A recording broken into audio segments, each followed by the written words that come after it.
Hi எல்லோரும் எப்படி இருக்கீங்க? தம்பி வந்து ரீசெண்டாக வீட்டுக்கு வந்திருந்தான். இன்னைக்கு காலையில் தான் போனான் ஊருக்கு. அம்மா வந்து 4 பூ இருந்ததும்மா செடியில், எதுக்கு வேஸ்ட்டாக போகிறது அப்படின்னு பறித்து கொடுத்து அனுப்பிட்டாங்க.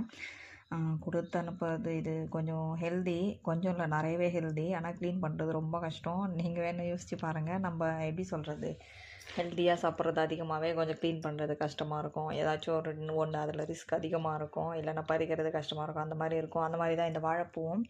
இதில் வர எல்லாமே ஹெல்தி தான். கிட்னி ஸ்டோன் இருக்கிறவங்க ரொம்ப நல்லது. எனக்கு ஆல்ரெடி ஒரு டைம் அந்த ப்ராப்ளம் இருந்தது, ஆனால் இப்போ ஓகே ஆகிடுச்சு. இப்போ ப்ராப்ளம் இல்லை. அதனால் ஃபுல்லாக இதை க்ளீன் பண்ணி எடுத்து வச்சு பாதி வந்து வடை செஞ்சுருந்தேன், வாழைப்பூ வடை செஞ்சுருந்தேன். தம்பி வந்துருந்தான் அப்படின்றதுக்காக வடை கொஞ்சம் செஞ்சேன்.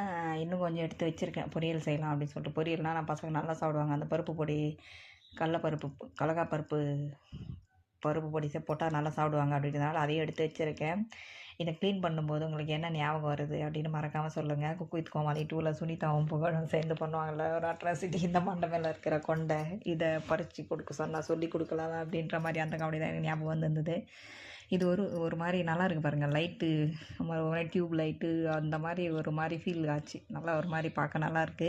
சின்ன வயசுலாம் இதெல்லாம் உரிக்க அம்மா உட்கார சொல்லுவாங்க. உட்கார டைமில் கொஞ்ச நேரம் உரிப்போம், அதுக்கப்புறம் எழுந்து ஓடிடுவோம்.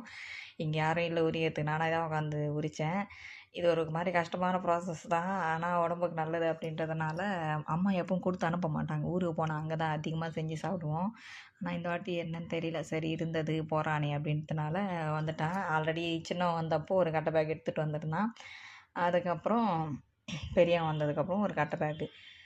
இதில் வந்து எவ்வளோ அழகாக இது தனித்தனியாக பிரித்து வச்சுருக்கேன். எவ்வளோ அழகாக இருக்குது பார்த்தீங்களா? ஒரு மாதிரி சாட்டிஸ்ஃபேக்ஷன் அப்படின்ற மாதிரி சொல்லுவாங்கள்ல, அந்த மாதிரி ஒரு மாதிரி சூப்பராக இருந்தது பார்க்குறதுக்கு. சின்ன வயசுலாம் இது கீழே விழும்போது இந்த கீழே வந்து தேன் இருக்கும்.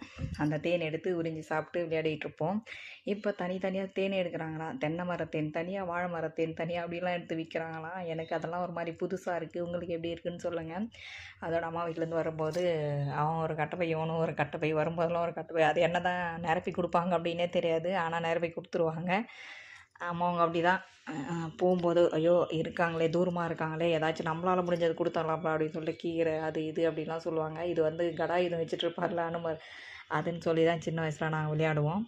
உங்களுக்கு இந்த எக்ஸ்பீரியன்ஸ் இருக்கா அப்படின்னு மறக்காமல் சொல்லுங்கள். வீடியோ எப்படி இருக்குன்னு மறக்காமல் கமெண்ட் பண்ணுங்கள்.